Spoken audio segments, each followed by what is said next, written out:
Alors, vous présentez un syndrome douloureux musculo-squelettique et vous êtes en cours de traitement pour un cancer. Le plus souvent, ce sera un traitement par hormonothérapie dans le cancer du sein.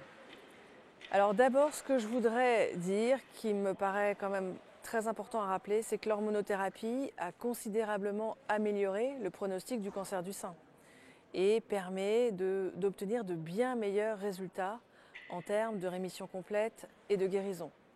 Donc c'est important d'essayer de trouver une solution à ce syndrome douloureux musculo-squelettique et vraiment l'arrêt du traitement, c'est le dernier recours qu'il faudra éviter autant que possible.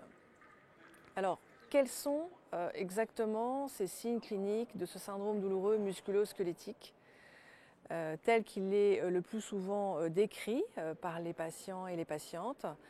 Ce sont des douleurs articulaires le plus souvent, qui vont prédominer aux mains, aux poignets, mais qui peuvent aussi survenir au niveau du dos, au niveau du bassin, au niveau du genou. Le plus souvent, il s'agit de douleurs bilatérales, c'est-à-dire de chaque côté du corps. Et le plus souvent, on a le maximum d'intensité douloureuse le matin et on parle de déverrouillage matinal, le temps que ces douleurs s'épuisent après le réveil au début de la journée.